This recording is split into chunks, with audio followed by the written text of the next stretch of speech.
Hola, en esta clase vamos a hablar de manera resumida del proceso de redacción y publicación de un artículo científico. Mi nombre es Álvaro Taipe Rondán, soy médico epidemiólogo, aquí mis potenciales conflictos de interés. Y como ya habíamos visto antes, una vez que alguien realiza un trabajo de investigación, comienza el proceso de redactar el artículo científico y de publicarlo. Sin embargo, ¿qué pasa si yo ya hice un estudio? ¿Qué pasos debo seguir para esta redacción y publicación? Vamos a dividir lo que sigue en unos 4 pasos. El primero va a ser revisar si puedo publicar el estudio. Entonces, la pregunta es, ¿puedo publicar el estudio? Idealmente todo estudio debería ser publicado porque has consumido tiempo y recursos, no solamente tuyos, sino también de los participantes, y todo eso debe ser convertido en un beneficio para la sociedad, ¿no? Y para que el conocimiento obtenido pueda ser difundido correctamente, deberías publicar el artículo. Sin embargo, antes de decidir si este artículo es publicable, debes asegurarte de que se cumplan con estos 6 criterios.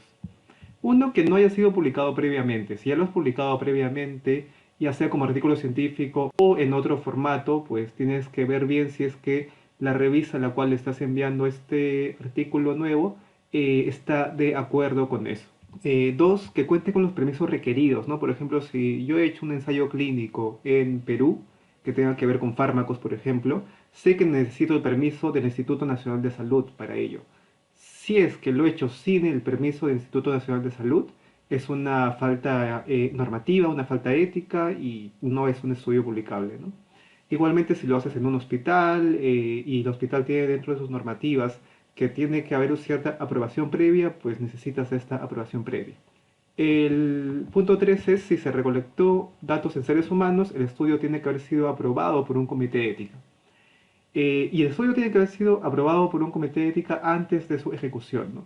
Ahora, si es que tú lo que has hecho es un análisis secundario de una base de datos que ya estaba pública, pues obviamente no es que haya necesitado tener la aprobación del comité de ética antes de que se haya recolectado esa base, ¿no? Porque recién lo estás planeando a posteriori. En esos casos, si es que es una base de datos pública, si bien no es obligatorio contar con la aprobación de un comité de ética, es bueno que sí un comité de ética lo revise. El punto 4, que no se sospeche de malas conductas científicas. Vamos a tener una clase posterior sobre qué son esas malas conductas científicas, pero por ejemplo una es la falsificación, ¿no? Entonces, si tú crees que uno de tus coautores, quien ha recolectado datos para el estudio, ha falsificado algunos datos, pues posiblemente la conclusión y los resultados de tu estudio no sean confiables y ese estudio ya no sería útil para la comunidad científica porque no nos va a acercar a ninguna verdad, solamente nos va a confundir. 5. Que la pregunta de investigación haya sido de interés y no esté ya respondida. Por ejemplo, si es que yo quiero evaluar la eficacia de un fármaco en cierta población, pero ya hay 20, 30 ensayos clínicos aleatorizados de buena calidad que han respondido a esa pregunta, pues posiblemente mi estudio ya no tenga mucha relevancia. Y 6. Que no tenga grandes limitaciones en los sesgos o en el tamaño de muestra del estudio que impidan brindar alguna conclusión. A veces hay estudios tan pequeños o tan mal hechos que sus resultados finalmente son solamente ruido y no van a generar ningún aporte útil. Entonces hay que tener en cuenta esos 6 puntos. Pueden usar esta tablita y marcar cada uno de los 6 para ver si es que su estudio pasa este tamiz y se comienza el proceso de redacción y publicación. Entonces, el siguiente paso es definir quiénes van a ser los autores del artículo. Y lo coloco como un paso relevante porque muchas veces hay conflictos, hay dudas en este tema que deben ser idealmente abordadas desde el inicio de la redacción. Una vez que ya los autores se reúnen y concluyen que el estudio es publicable y que quieren publicarlo, pues tienen que definir quiénes van a ser los autores realmente del artículo.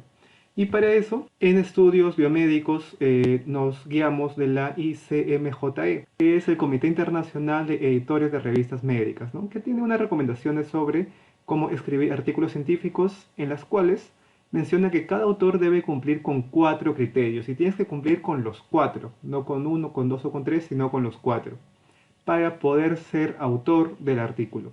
El primero es haber contribuido a la concepción del estudio o a la adquisición, análisis o interpretación de los datos. El segundo es haber participado en la redacción o haber revisado críticamente el estudio. El tercero es haber aprobado la versión final del artículo. Es decir, todos los autores tienen que revisar y dar su aprobación de la versión final del artículo. Y el cuarto es haber aceptado ser responsable de todos los aspectos del trabajo, tanto de su exactitud como su integridad. Y eso es importantísimo porque, ¿qué pasa si luego de que se publica un estudio, los lectores o alguien se dan cuenta de que no está bien hecho? Por algún motivo, el análisis está mal, hay sospecha de falsificación, o hay plagio o algo. Entonces, por más que el problema haya estado en una parte que tú como coautor no hayas hecho, tú te haces responsable y las sanciones que vienen posteriormente también se aplican a ti. Todos son igualmente responsables. Y bueno, habrá personas que cumplan con alguno de esos cuatro, pero que no cumplan con los cuatro, ¿no? En esos casos, pues, esos colaboradores van a ser mencionados en la sección de agradecimientos. Ya no figuran como autores, sino figuran en la sección de agradecimientos. ¿Y cuántos autores puede tener un artículo? ¿No? Hay récords como hay artículos que tienen más de 5.000 autores, pero obviamente son artículos que han requerido toda esta cantidad de investigadores. Pero recordemos que quienes van a figurar como autores tienen que haber cumplido con los 4 criterios de autoría. Y usualmente no son muchos los que cumplen con los 4 criterios de autoría, ¿no? Y son ellos los que deberían figurar como autores, independientemente de su número.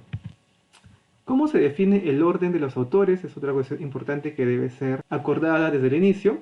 Y usualmente es por participación, es decir, primero va el que más ha participado, segundo el que ha participado un poco menos y así, ¿no? Sin embargo, algunos grupos de investigación pueden decidir hacerlo de manera alfabética, es decir, primero el que tiene el apellido que comienza con A, luego con B, luego con C o por nombres. Algunos prefieren poner un autor corporativo, es decir, por ejemplo, si tu grupo de investigación se llama Grupo de Investigación en Pokémones, GIP, entonces en el artículo puedes colocar como único autor Grupo de Investigación en Pokémones. Y al final, en el material suplementario, pues recién vas a mencionar a todos los que pertenecen a este grupo, ¿no? Esto solamente se hace cuando tienes un número bastante grande de autores. Y hay otra modalidad que es muy poco frecuente realmente, que es la de decidir el orden de los autores de manera aleatoria. Es decir, usar un método aleatorio para decir quién va primero, quién va segundo. Bueno, no es algo muy común, pero se los dejo como una posibilidad. Esto va a depender enteramente del grupo de investigación. Usualmente al primer autor se le conoce como el primer autor. Es el que más ha elaborado usualmente. Vienen todos los demás, pero el último autor, o los últimos a veces, son reservados para los autores senior. Es decir, son aquellos investigadores de más experiencia que han, digamos, asesorado la correcta realización del estudio, ¿no? Igual cumple con todos los criterios de autoría, pero por ser los de más experiencia y tener un rol más de consejeros van al final.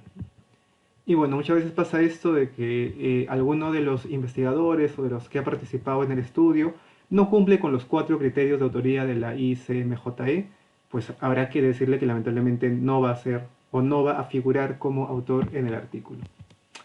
El tercer paso ya es preparar el artículo en formato IMRD estándar. Y aquí hay una pregunta usual que es, ¿qué debo hacer?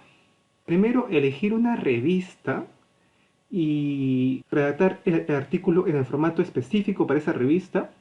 O la otra opción es primero redactar el artículo en un formato estándar y luego recién elegir a qué revistas voy a mandar. ¿Y por qué esto es una disyuntiva? Porque cada revista te va a pedir que envíes sus artículos de acuerdo a sus instrucciones para el autor.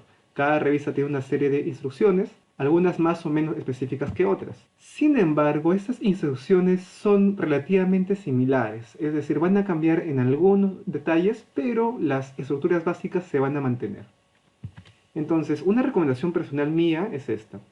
Redacta tu artículo siguiendo lineamientos generales, o sea, no apuntes a una sola revista, sino en general, como si fueras a publicar o a enviar este estudio a diferentes revistas, y luego recién adáptalo dependiendo de la revista elegida. ¿Por qué? Porque, y esto pasa muy a menudo, los artículos no se publican en la primera revista a la cual son enviadas, sino que la primera revista lo rechaza, pasan a la segunda, lo rechaza, tercera, y así en alguna de esas revistas se va a publicar finalmente. Entonces, si tú redactas tu artículo solamente pensando en una revista, luego vas a tener que hacer tal vez cambios un poco más grandes para recién enviarlo a la segunda. En cambio que si tienes un artículo redactado en un formato estándar, vas a poder de una manera más flexible transformarlo a los formatos de la primera revista, de la segunda, de la tercera, ¿no? Otra recomendación es redactar desde el inicio en el idioma en el cual pienses publicar el artículo. Y esto va más para hispanohablantes porque si uno redacta primero en español y luego quiere traducirlo al inglés porque quieres publicarlo en inglés, hay mucho que se pierde en esa traducción, ¿no? Entonces, lo ideal es que se pueda tener la capacidad de redactar de frente en el idioma en el cual se piense publicar el artículo. Para redactar el artículo hay que seguir ciertos formatos y para eso hay una serie de checklists que ya son bastante conocidos y son bastante usados y ya son estándar, ¿no? Son los checklists para redacción científica, todos estos los podemos encontrar en esta página de Quantum Network. Lo buscas por internet, por Google y te va a salir en la primera página que te salga en los resultados. Dentro de esta página vas a encontrar estos checklists. Por ejemplo, para ensayos clínicos aleatorizados está checklist de Consor, para estudios observacionales está Strobe, para revisiones sistemáticas está Prisma, etc. Estos checklists lo que van a hacer es decirte que no te olvides de ningún aspecto importante cuando estés reportando el artículo. O sea, cuando estés escribiendo el artículo, tienes que sí o sí colocar ciertas cosas, dependiendo del tipo de estudio. Y no tienes que olvidarte. Entonces, por ejemplo, para estudios observacionales, que el checklist que vamos a usar es el Strobe, le hacemos clic y nos va a dar algunos links dependiendo si queremos el checklist para estudios de cohorte, caso control, transversales o combinados. Por ejemplo, hacemos clic a alguno de ellos, nos sale el nombre del Strobe y nos dice, por ejemplo, en la sección de título no te olvides de esto, en la sección de introducción no te olvides de esto, en métodos no te olvides de esto, en resultados no te olvides de esto y en discusión no te olvides de todo esto, ¿no? Para cada sección te da recomendaciones clave y tú puedes ir leyéndolas, viendo si es que cumples con esto en tu redacción y dándole check o modificar, mejorar, pulir tu redacción de acuerdo a estos checklists. Entonces es bastante común que envíes un artículo a publicar, pero te lo rechacen rápidamente por no haber revisado que cumpla con todos los ítems del Strobe, por ejemplo. Y el cuarto paso es ya enviar tu artículo a publicar y seguir el proceso editorial, ¿no? Entonces tú tienes tu manuscrito final, lo envías a la revista a publicar y en la revista primero hay un primer filtro, que es un filtro más de forma, en el cual revisan que el artículo esté de acuerdo a las normativas, que vaya con el ámbito de la revista, etc. Y pues pueden tomar dos decisiones, o te lo rechazan o lo pasan al editor de la revista. El editor también te lo puede rechazar, porque ya le da una mirada más especializada al artículo, o lo puede pasar a lo que se conoce como revisión por pares. ¿Y qué es una revisión por pares? ¿Quiénes son los pares? Los pares son otros investigadores en tu área, ¿no? Por ejemplo, si tú estás enviando un artículo sobre cirugía bariátrica, entonces los pares serán otros investigadores que también publican sobre cirugía bariátrica en otra parte del mundo, ¿no? Sobre todo si es que estás publicando en una revista en inglés, tus revisores o tus pares pueden ser gente de China, Estados Unidos, Singapur, Sudáfrica, etcétera, ¿no?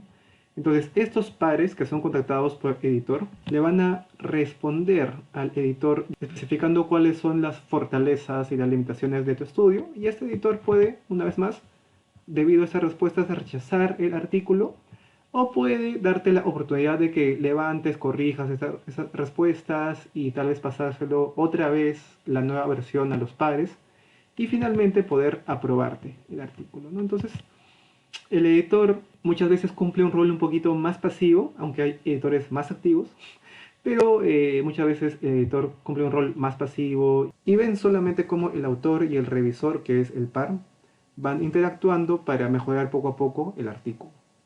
Bueno, esto es todo con respecto a esta clase. Gracias.